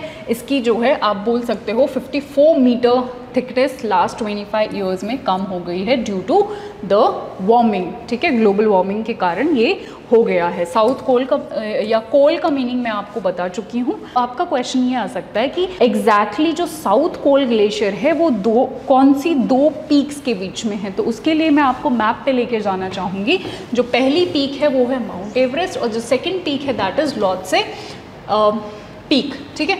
आप ये देख सकते हैं, ये माउंटेन है, ये एवरेस्ट की पीक है, और ये सेकेंड रेंज है, ये इसकी पीक है, और इन दोनों का जो लोवेस्ट पॉइंट यहाँ पर आपको बनता दिख रहा है यही है साउथ कोल ग्लेशियर, ठीक है, राइट। तो आपको कॉन्टेक्स्ट क्लियर है, कोल का मतलब समझ आ गया, किन 2 पीक्स के बीच में सिचुएटेड है ये समझ आ गया। चलिए अब मैप में मैं आपको दिखाना चाहती हूँ। मैप में यहाँ पर आपको पता है ये नेपाल वाले रीजन के पास एवरेस्ट सिचुएटेड है, और यहीं पर वो लॉट से जो दूसरा पीक था वो सिचुएटेड था, और इन दोनों पीक्स के बीच में आपको मिलेगा साउथ कोल ग्लेशियर, ठीक है। तो आप कनेक्ट कर सकते हैं अभी कि एग्जैक्टली कहाँ पर सिचुएटेड है। ये इधर नेपाल वाले रीजन की तरफ सिचुएटेड है ये ग्लेशियर, जो कि ग्लोबल वार्मिंग की तरफ की वजह से मेल्ट हो रहा है, राइट। चलिए moving ahead. Next topic is Wayanad wildlife sanctuary. Again just 2 things you need to remember. पहला लोकेशन, सेकेंड अगर कोई इंपॉर्टेंट फीचर है इसके बारे में, कोई इंपॉर्टेंट स्पीशीज़ यहाँ पर मिल रही है वो आपको याद रखना है। लोकेशन आप सबको पता होगा, इट्स तो वायनाड प्लेस ही वैसे काफ़ी इंपॉर्टेंट है। तो सबसे पहले हम इसकी लोकेशन देख लेते हैं। लोकेशन है इसकी केरला में। मैं डायरेक्टली आपको मैप पे ले जाना चाहती हूँ, मैप पे मैं आपको दिखाना चाहती हूँ। This is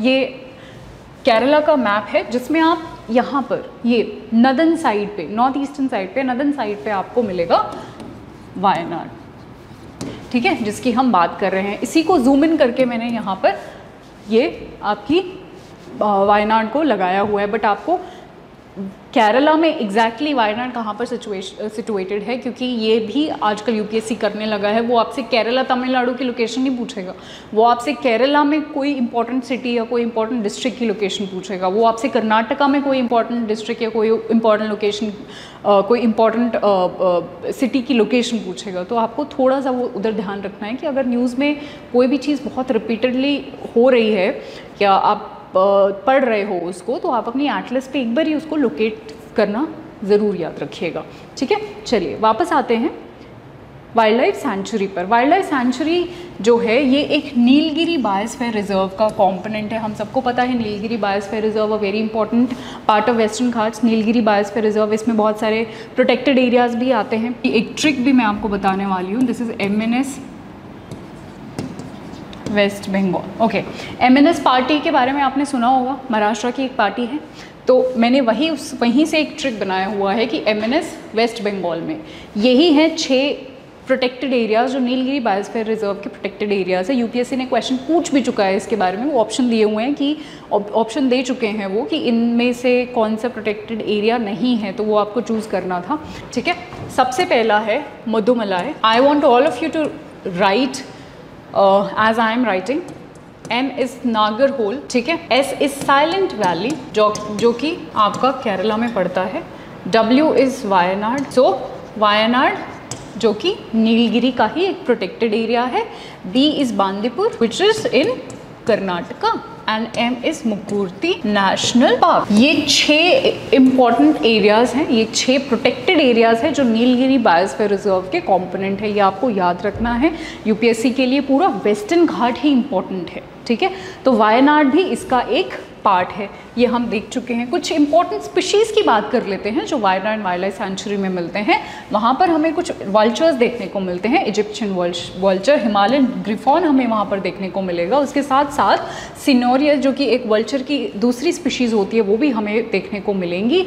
along with that white backed vultures और रेड हेडेड वल्चर्स भी हमें वहाँ पर देखने को मिलते हैं। तो और अगर हम एक रिवर की बात करें जिसका वहाँ पर कैचमेंट एरिया पड़ता है, catchment area Kabini river system का यहाँ पर पड़ता है। कहाँ पर? वायनाड वाइल्ड लाइफ सेंचुरी में। अगर हम काबिनी रिवर को थोड़ा सा मैप में देखें, so here you can locate, यहाँ पर काबिनी रिवर पड़ती है जिसका जो कैचमेंट एरिया है वो वायनाड वाइल्ड लाइफ सेंचुरी में फॉल करता है, ठीक। तो ये आप एक फैक्ट याद रख सकते हैं pertaining to Wayanad wild life sanctuary, ठीक है।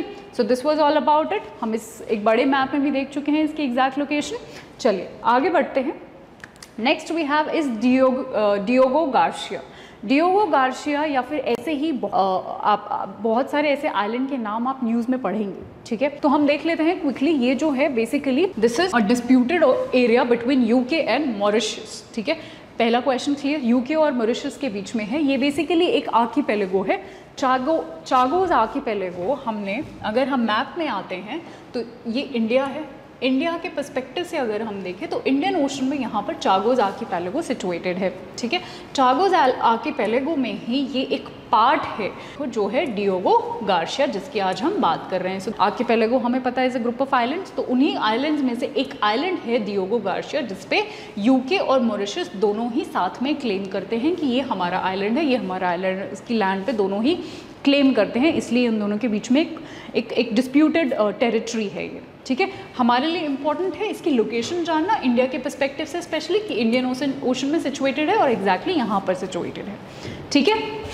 चलिए, तो इतना ही आपको जानना है, इससे ज़्यादा आपको अपने एग्ज़ाम के लिए जानने की ज़रूरत नहीं है। इसमें आप थोड़ा सा मैपिंग पे थोड़ा सा ध्यान दीजिए। मैपिंग को आपको क्योंकि ध्यान रखना है, बार बार रिवाइज़ करना है, तभी आपको याद रहेगा, ठीक है। चलिए moving ahead, next topic is Khaibar Bastar.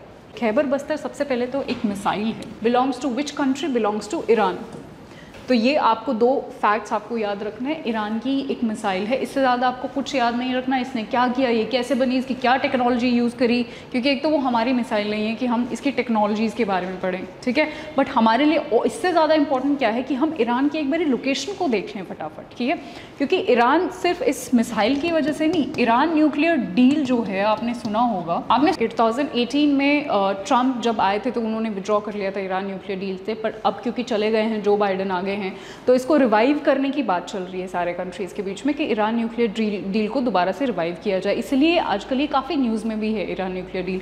इसकी वजह से ईरान इंपॉर्टेंट हो जाता है और हमारे लिए मैपिंग इंपॉर्टेंट हो जाती है। तो फटाफट हम इसके बॉर्डरिंग कंट्रीज़ देख लेते हैं। तो ईरान को बॉर्डर करता है Iraq, Turkey, Armenia, Azerbaijan. Generally हम इन दोनों कंट्रीज़ पे गलती कर देते हैं, हमें लगता है कि शायद आर्मेनिया अज़रबैजान नहीं टच करता होगा, बट ये दोनों कंट्रीज़ हैं जो बॉर्डर करती हैं ईरान को। तो ये दोनों पॉइंट स्पेशली आपको याद रखने हैं, ये दोनों कंट्रीज़ आपको स्पेशली याद रखनी है। उसके अलावा Turkmenistan is the country which borders Iran, फिर अफगानिस्तान, पाकिस्तान तो है ही, ठीक है। ये हुए लैंड बॉर्डर्स। अगर हम वाटर बॉर्डर्स की बात करें, या 2 वाटर बॉडीज़ हैं जो ईरान को बॉर्डर करती हैं, वो है पर्शियन गल्फ और ये है गल्फ ऑफ ओमान। हमने पहले भी इसको मैप में देखा, जब हम यूएई का मैप पढ़ रहे थे तो तब भी हमने गल्फ ऑफ ओमान और पर्शियन गल्फ के बारे में देखा। यहाँ हम ईरान के पर्सपेक्टिव से हमने ये दोनों वाटर बॉडीज़ को देखा, ठीक है। तो आपको बॉर्डरिंग कंट्रीज़ और वाटर बॉडीज़ कौन कौन सी इसको बॉर्डर करती हैं वो आपको याद रखना है अपने एग्जाम पर्सपेक्टिव से, ठीक है जी। So that was all about it. Next up we have Pacific island forum. सो इसका जो कॉन्टेक्स्ट है वो कॉन्टेक्स्ट ये है कि ये जो फोरम है इसको इस्टेब्लिश किया गया था इसीलिए कि जितनी भी पैसिफिक आइलैंड की कंट्रीज़ हैं ना, या पैसिफिक इस एरिया में जो भी कंट्रीज़ हैं, पैसिफिक रीजन में जो भी कंट्रीज़ हैं, उनको अगर कोई भी कॉमन प्रॉब्लम होती है ना, कोई भी कॉमन इशू होता है, तो इनका मानना ये था कि अगर हम कंट्रीज़ को भी प्रॉब्लम हो रही है तो हम एक साथ बैठ के उसको सॉल्व करेंगे, एक प्लेटफॉर्म पे आएंगे, चीज़ों को डिस्कस करेंगे और चीज़ों को सॉल्व करेंगे। यही इस फोरम का बेसिक एजेंडा था, ठीक है। अब आते हैं कि कौन कौन सी कंट्रीज़ हैं। एक तो इंडियन ओशन वाले जो आइलैंड्स हैं ना, उन कुछ आइलैंड्स की लोकेशन हमारे लिए बड़ी इंपॉर्टेंट है क्योंकि वो न्यूज़ में काफ़ी रहते हैं, स्पेशली चाइना की वजह से, क्योंकि चाइना बहुत सारे जगहों पे अननेसेसरी क्लेम करता रहता है कि ये वाला आइलैंड मेरा है, ये वाली जगह मेरी है, तो ये काफ़ी न्यूज़ में रहती हैं ये चीज़ें, तो हमें लोकेशन जानना ज़रूरी है। तो ये कुछ कंट्रीज़ हैं, ये कुछ आइलैंड्स हैं, आइलैंड नेशंस हैं जहाँ पर जो पैसिफिक आइलैंड फोरम का पार्ट है। सबसे पहला है, सबसे बड़ा भी बोल सकते हो आप, ऑस्ट्रेलिया। उसके बाद पलाउ आता है, फेडरेटेड स्टेट्स ऑफ माइक्रोनेशिया आता है। उसके ऊपर आप मार्शल आइलैंड्स देखेंगे जहाँ पर आप बहुत सारे एक्टिव वॉल्केनोज भी पाएंगे। एक्टिव वॉल्केनोज कई बार आ जाते हैं न्यूज़ में जो मार्शल आइलैंड से बिलोंग करते हैं। उसके बाद आप यहाँ पर नाउरू पाएंगे, किरिबाती पाएंगे, सामोआ पाएंगे। ये कुक आइलैंड्स हैं। This is Niue, Tonga, Fiji, Vanuatu, Papua New Guinea. This is famously known for its beaches, अपने बीचेस के लिए जगह बहुत फेमस है, अपने कोरल रीफ्स के लिए बहुत फेमस है और एक्टिव वॉल्केनोज के लिए भी फेमस है। इसके अलावा सबसे इंपॉर्टेंट यहाँ पर जो जगह है वो है सोलोमन आइलैंड्स। इसकी जगह आप, इसकी लोकेशन आप याद रखें, पापुआ न्यू गिनी की ईस्टर्न साइड में सोलोमन आइलैंड्स पड़ते हैं। सोलोमन आइलैंड्स इंपॉर्टेंट इसलिए हैं क्योंकि रिसेंटली चाइना ने एक अग्रीमेंट साइन किया विद सोलोमन आइलैंड्स और वो अग्रीमेंट एक सिक्योरिटी पैक्ट था, ठीक है। तो सोलोमन आइलैंड्स या किसी भी आइलैंड के साथ अगर कोई सिक्योरिटी पैक्ट चाइना साइन करेगा वो डेफिनेटली एक कंसर्न की वजह है हमारे लिए भी और ऑस्ट्रेलिया के लिए भी, ठीक है, या फिर बहुत सारे नेशंस के लिए, बहुत सारे आइलैंड्स के लिए जो उसके आसपास सिचुएटेड है। तो सोलोमन चाइना के उस पैक्ट की वजह से, चाइनाज सिक्योरिटी पैक्ट की वजह से काफ़ी न्यूज़ में है, हेंस इसकी लोकेशन सबसे ज़्यादा इंपॉर्टेंट हो जाती है, ठीक है। एक और चीज़ यहाँ पर आती है, अगर आप कभी भी बीके टावर डिक्लेरेशन के बारे में सुनते हैं, बीके टावर डिक्लेरेशन से आपको क्विकली समझ आ जाना चाहिए कि Biketawa declaration is nothing but is related with Pacific island forum. ये पैसिफिक आइलैंड फोरम से रिलेटेड है। ये डिक्लेरेशन क्या कहता है? ये डिक्लेरेशन यही कहता है कि अगर कोई भी पॉलिटिकल इंस्टेबिलिटी होती है ना हमारे रीजन में, कोई भी डेमोक्रेसी में इशू आता है, कोई भी पॉलिटिकल इंस्टेबिलिटी होती है, तो हम उस चीज़ से डील करेंगे, हम डेमोक्रेसी को प्रमोट करेंगे, हम क्लीन गवर्नमेंट को प्रमोट करेंगे। तो अपने रीजन में बेसिकली डेमोक्रेसी को, एक गवर्नेंस को अच्छा करने के लिए, गवर्नेंस को बेहतर बनाने के लिए ये डिक्लेरेशन हुआ था इन स्टेट्स के बीच में, इन आइलैंड्स के बीच में। So this was about Biketawa declaration and this was about Pacific island forum in total, ठीक है। चलिए आगे बढ़ते हैं। Next is Hamas. हम क्विकली से हमास का कॉन्टेक्स्ट समझ लेते हैं। अभी ऑस्ट्रेलिया ने हमास को एक टेररिस्ट ऑर्गेनाइजेशन का दर्जा दे दिया है। हमास का एक बड़ा इंटरेस्टिंग सा पोजीशन है जो हम अभी जानेंगे। उससे पहले मैं क्विकली आपको बता देना चाहती हूँ कि Hamas is related with Israel Palestine issue. हमने इजराइल पैलेस्टीन इशू जो सदियों से चला आ रहा है उसके बारे में बहुत बार पढ़ा होगा अपनी तैयारी के दौरान। तो हमास उसी से रिलेटेड है। अब ये पैलेस्टीन के साइड है और पैलेस्टीन का ही इनफैक्ट एक मिलिट्री ग्रुप है जिसके चार्टर में ये लिखा हुआ है कि हमें इज़राइल को डिस्ट्रॉय करना है, ठीक है, जिनका एम ही यही है, जो पैदा ही इसलिए हुआ है कि हमें आप बोल सकते हो इज़राइल को डिस्ट्रॉय करना है। ये उनके चार्टर में लिखा हुआ है। तो आपको इनका स्टैंड क्लियर हो गया।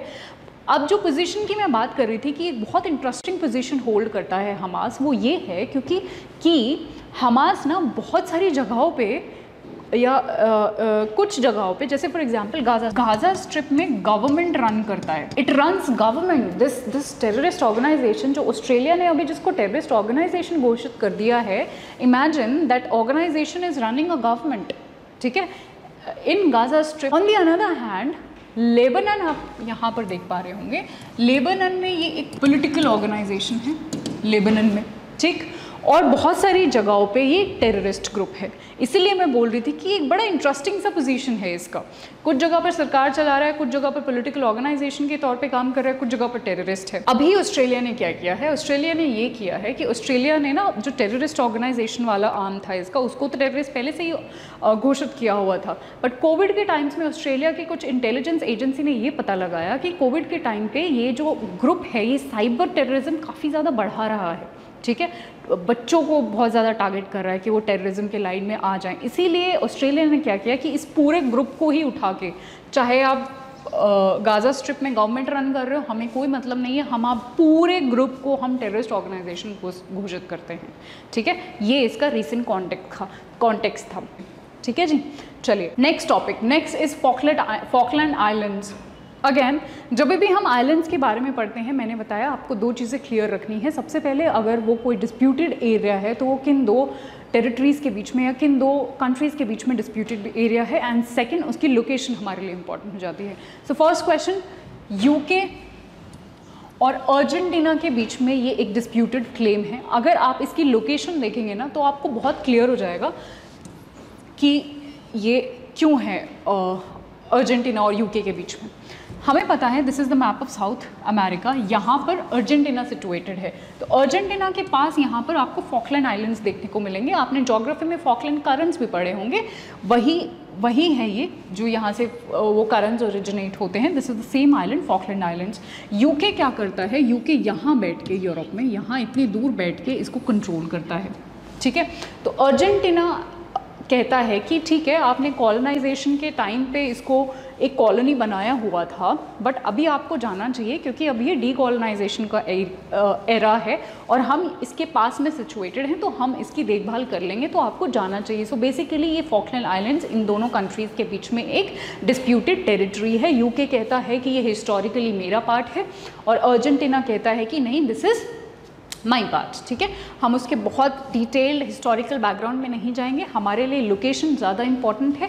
लोकेशन मैं आपको एक बारी फिर से बता देती हूँ। अगर हम वर्ल्ड मैप के कॉन्टेक्स्ट में बात करें, ये यूरोप है, अफ्रीका है, इसके वेस्टर्न साइड पे आपको साउथ अमेरिका, नॉर्थ अमेरिका देखने को मिलेगा। यहाँ पर ही आपको अर्जेंटीना देखने को मिलेगा, जिसके नीचे आपको फॉकलैंड आइलैंड्स यहाँ पर देखने को मिलेंगे।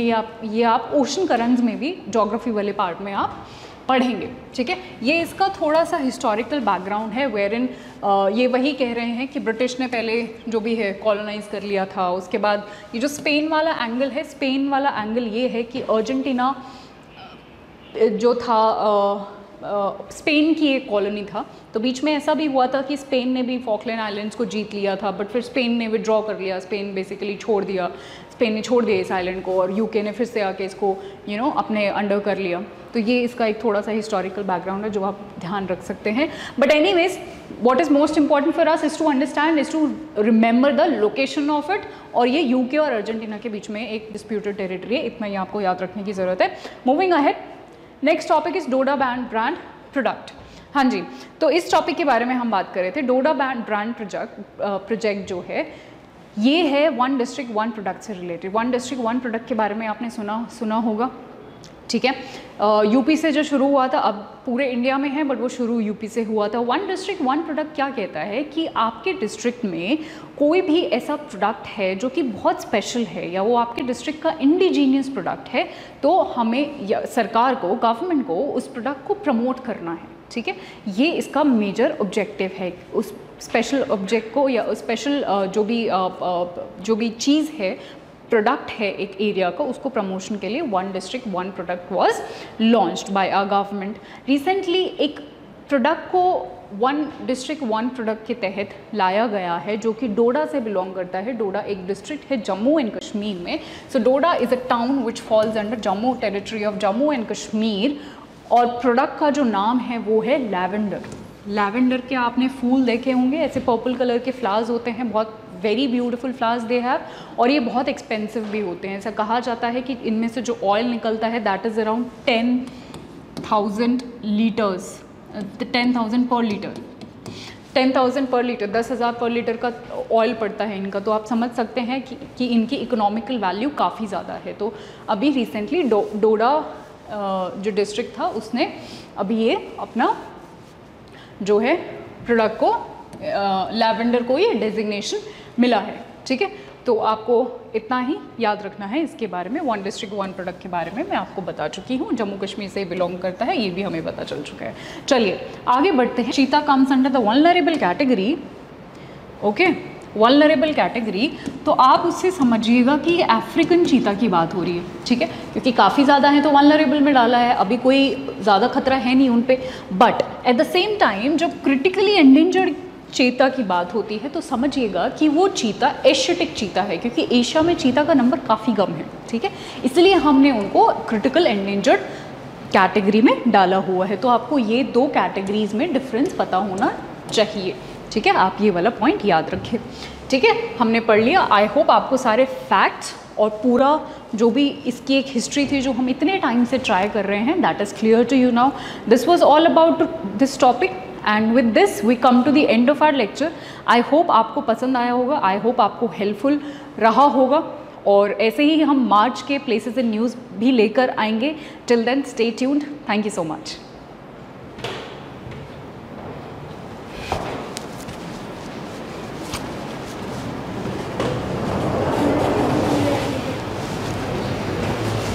सर सर हो गया, बस 1-2 स्लाइड्स ही रहते थे। हाँ नेक्स्ट लगा दीजिए, बस 2 मिनट में शुरू कर रही हूँ। So next topic is mince agreement. जैसे हमें पता है कि बहुत सारे टॉपिक्स वॉर से रिलेटेड न्यूज़ में आते हैं, this is one of those topics जो वॉर से रिलेटेड है, the on going war between Russia and Ukraine, उसी से रिलेटेड ये टॉपिक है। हम आज के इस टॉपिक में जानेंगे कि ये एग्जैक्टली टॉपिक क्या है, उसके अलावा हम कुछ रीजन्स को भी, कुछ पार्ट्स को भी लोकेट करेंगे मैप में। तो सबसे पहले जान लेते हैं कि ये अग्रीमेंट क्या है। तो ये जो वॉर चल रही है, ऐसा नहीं है कि डिफरेंसेस अभी आने शुरू हुए हैं कंट्रीज़ के बीच में। एक्चुअली जो ये डोनबास रीजन है, जो हमने थोड़ी देर पहले भी पढ़ा था, डोनबास रीजन ये जो ईस्टर्न साइड पे सिचुएटेड है ऑन द यूक्रेन, इस रीजन में पहले भी बहुत सारे, हमें पता है इस रीजन में ऑलरेडी सेपरेटिस्ट टेंडेंसी है, सेपरेटिस्ट लोग रह रहे हैं, ठीक है, जिन्होंने अपने इस देश को या इन स्टेट्स को बोल सकते हैं, नॉट देश, इन स्टेट्स को आज़ादी या इंडिपेंडेंस डिक्लेयर ये करवा चुके हैं, ठीक है। रिकग्निशन किसी ने नहीं दी थी, अभी रशिया ने इनको रिकग्निशन भी दे दी है कि ठीक है हम आपके इंडिपेंडेंस को रिकग्नाइज़ करते हैं ताकि रशिया की हेल्प हो सके इस वॉर में, राइट। But what this means agreement is all about, means agreement इन दोनों स्टेट्स के बारे में ही है, तो इसीलिए मैप में आपको ये 2 स्टेट्स लोकेट करने इंपॉर्टेंट है। अब आते हैं मिन्स अग्रीमेंट पे। मिन्स अग्रीमेंट ये कहता है, एक्चुअली 2014 में क्या हुआ था कि मैंने आपको बताया कि ये जो रशियन बैक्ड सेपरेटिस्ट लोग हैं, इनके बीच में और यूक्रेन के बीच में ये एक अग्रीमेंट हुआ था, ये एक समझौता हुआ था, जिसमें ये बोला था कि हम एक सीज़ फायर अग्रीमेंट कर लेते हैं, ठीक है। इन सेपरेटिस्ट टेंडेंसीज़ को ये बोला गया, इन लोगों को ये बोला गया कि यहाँ पर लड़ाई दंगा आप बंद करिए, एक सीज़ फायर ट्रीटमेंट, एक सीज़ फायर अग्रीमेंट हम कर लेते हैं, ठीक है। तो ये वो एक 2014 में एक सीज़ फायर अग्रीमेंट हुआ, बट किसी भी पार्टी ने उसको नहीं माना, ठीक है, किसी भी पार्टी ने उसको नहीं माना। तो इसीलिए 2015 में एक और अग्रीमेंट हमें करना पड़ा, जिसको भी मिन्स अग्रीमेंट कहते हैं या फिर मिन्स 2 बोलते हैं, विच हैपेंड इन 2015। ये भी बेसिकली इन रीजन्स में जो कन्फ्लिक्ट हो रहा था उसको ख़त्म करने के लिए ये अग्रीमेंट बनाया, और इस बारी फ्रांस और जर्मनी ने ये बोला कि हम इस पूरे अग्रीमेंट को मीडिएट करते हैं, या चलो हम हेल्प करते हैं, हम मीडिएटर बनते हैं ताकि चीज़ें बेटर तरीके से हो पाएँ। So basically to avert this conflict only और to stop this conflict only means 2 agreement sign हुआ था 2015 में। तो ये 2 अग्रीमेंट्स हैं, हमें पता है कि ये किस चीज़ से रिलेटेड है। ये डोनबास और लुहांस्क रीजन, जिसको डोनबास, डोनेस्क और लुहांस्क रीजन जो है, जो कि डोनबास रीजन है, उनमें जो कॉन्फ्लिक्ट चल रहे हैं काफ़ी टाइम से, उनमें जो सेपरेटिस्ट हैं उसके बीच में उनको वहाँ पर शांति लाने के लिए ये अग्रीमेंट्स हुए थे। तो आपको लोकेशन क्लियर है, मैं आपको फिर से बता देती हूँ, ये यूक्रेन के ईस्टर्न बॉर्डर पे सिचुएटेड है, हमें पता है ये रशिया है, इधर क्रीमिया सिचुएटेड है जिसको रशिया ने एनेक्स कर लिया था, ठीक है। इस पोर्ट के बारे में, सेवास्तोपोल के बारे में हम ऑलरेडी पढ़ चुके हैं, ये पोर्ट है और ये कुछ बॉर्डरिंग कंट्रीज़ हैं जो कि यूक्रेन को बॉर्डर करती हैं और नेटो की मेंबर स्टेट्स भी हैं, ठीक है जी। चलिए आगे बढ़ते हैं। नेक्स्ट टॉपिक इज चार चिनार। चार चिनार अगेन एक आप बोल सकते हैं कि एक आइलैंड है।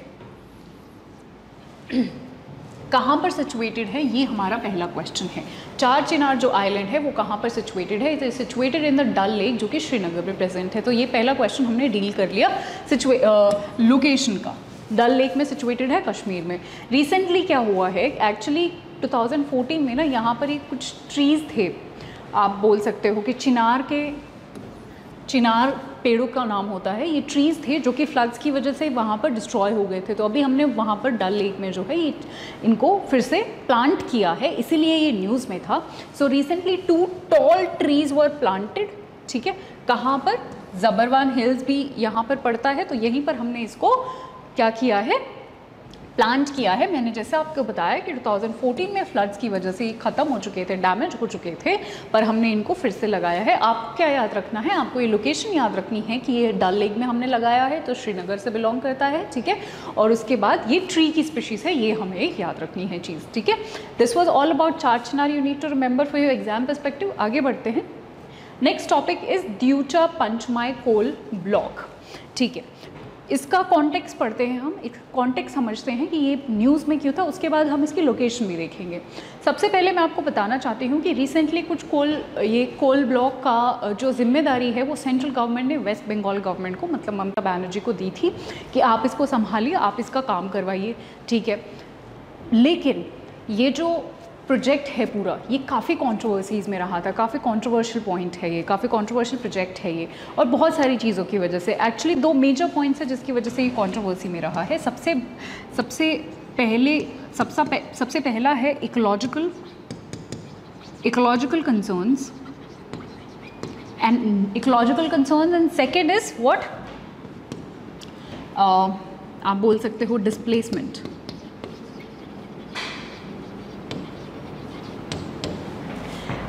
इकोलॉजिकल कंसर्न इसीलिए क्योंकि इस एरिया में जो भी बायोडाइवर्सिटी है, इस पूरे प्रोजेक्ट को बनाने के लिए उस पर बहुत ज़्यादा हार्मफुल इम्पैक्ट हो सकते हैं, इसलिए ये इकोलॉजिकली कंसर्निंग पॉइंट है। अगर हम डिस्प्लेसमेंट की बात करें तो वो इसीलिए क्योंकि इस प्रोजेक्ट को बनाने के लिए जितनी जगह हमें चाहिए उसकी सिर्फ हाफ से भी कम जगह है स्टेट गवर्नमेंट के पास। तो आप लगा सकते हैं अराउंड 3 लाख एकड़ जगह इसके लिए चाहिए, पर अराउंड 1 लाख एकड़ ही आपके पास, गवर्नमेंट के पास ही जगह है। तो मतलब आप बाकी जगह कहाँ से लेके आओगे? गवर्नमेंट कहाँ से लेके आएगी? गवर्नमेंट लोगों से लेगी। ठीक है, वहाँ पर कुछ ट्राइबल्स रहते हैं, उनको बोलेगी कि जी आप शिफ्ट हो जाइए, उनको डिस्प्लेस करें कि उनकी जगह लेगी। तो डिस्प्लेसमेंट ये इशू है, उनका प्रॉपर रिहैब करते हैं नहीं, उनको प्रॉपरली डिस्प्लेस करते हैं नहीं, उनको प्रॉपरली कॉम्पनसेट करते हैं नहीं, ये एक इशू है। इसीलिए भी ये टॉपिक काफ़ी न्यूज़ में होता है। ठीक है, अब आते हैं इसके मैपिंग पोर्शन पे और इस पूरे कोल ब्लॉक पे। तो ये लार्जेस्ट कोल ब्लॉक है एशिया का। ठीक है, एशिया का लार्जेस्ट कोल ब्लॉक है। इसका नाम आप याद रखिए, और ये कहाँ पर सिचुएटेड है ये आपको याद रखना है। It is situated in West Bengal. अगर आप इंडिया के मैप में देखेंगे तो वेस्ट बंगाल हमें पता है यहाँ पर सिचुएटेड है। वेस्ट बंगाल का ही मैप हमने जूम करके यहाँ लगाया हुआ है। दिस इज़ वेस्ट बंगाल का मैप जहाँ पर ये कोल ब्लॉक सिचुएटेड है। तो आप ये वेस्ट बंगाल जो लोकेशन है ये आपको याद रखनी है।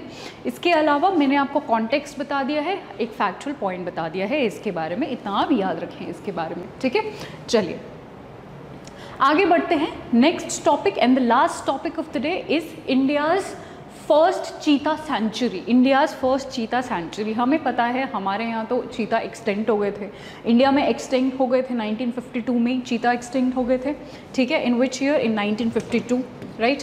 फिर हमने क्या किया, हमने सोचा, हमने प्लान किया कि चलो हम दूसरी कंट्रीज से लेके आते हैं चीता को, रीलोकेट करते हैं वहाँ से अपनी कंट्री में और उनकी पॉपुलेशन को बढ़ाते हैं। ठीक है, तो हमने सबसे पहले ईरान को प्रेफर किया क्योंकि ईरान में उस टाइम पे काफ़ी ज़्यादा चीता थे, तो हमने ईरान को प्रेफर किया। ये आज का प्रोजेक्ट नहीं है, ये हम बहुत सालों से ट्राई कर रहे हैं। आई गेस 2009 से NTCA जो है, नेशनल टाइगर कंजर्वेशन अथॉरिटी जो है, वो ट्राई कर रही है कि चीता को दूसरी कंट्री से अपनी कंट्री में लेके आया जाए या रीलोकेट किया जाए। तो हमने सबसे पहले ईरान से पूछा कि आप अगर चीता हमें दे सकते हैं तो उन्होंने मना कर दिया क्योंकि एक्चुअली उनके यहाँ पर भी जो चीता की पॉपुलेशन है वो डिक्लाइन कर रही है। तो उन्होंने बोला कि हमारे यहाँ खुद ही कम हो रहा है तो हम आपको कैसे हेल्प कर सकते हैं। उसके बाद हमने अफ्रीका से हेल्प ली और इसीलिए हम अफ्रीकन चीता जो है अभी अपने कंट्री में लेके आ रहे हैं। अफ्रीकन चीता की बात हो रही है यहाँ पर, ठीक है। सो हम कहाँ से लेके आ रहे हैं? अफ्रीका से, ये आपको याद रखना है, ठीक है। चलिए ठीक है, अफ्रीका से हम लेके आ रहे हैं, पर अफ्रीका से लाने के बाद हम उनको कहाँ रखने वाले हैं? That is the place Kuno Palpur national park, जो हम एक चीता सेंचुरी भी बनाने वाले हैं। कूनो नेशनल पार्क भी बोलते हैं हम इसको, या कूनो पालपुर नेशनल पार्क बोलते हैं, जो कि मध्य प्रदेश में सिचुएटेड है। ये आप फैक्चुअल पॉइंट आप याद रखें कि अफ्रीका से लाके हम कूनो पालपुर में उनको रीलोकेट करने वाले हैं। बाकी अगर आप थोड़ा सा चीता के बारे में जानना चाहें तो चीता जो है is the fastest mammal we know, is the world's fastest mammal we know. उसके बाद मैं आपको बता चुकी हूँ कि हमारे यहाँ वो काफ़ी पहले एक्सटेंड हो गया था, तो गवर्नमेंट ने NTCU को ये जिम्मेदारी दी थी कि आप चीता को रिलोकेट करिए और उनकी पॉपुलेशन को फ्लरिश करवाइए। तब से ही NTCA इस काम में जुटी हुई है कि हम चीता को किसी तरह रीलोकेट करवा सकें अपनी यहाँ पर। अगर आप IUCN की बात करें, IUCN की कौन से लिस्ट में चीता आता है, तो यहाँ पर एक बहुत कंफ्यूजिंग पॉइंट है जो मैं आपको क्लियर करना चाहूँगी।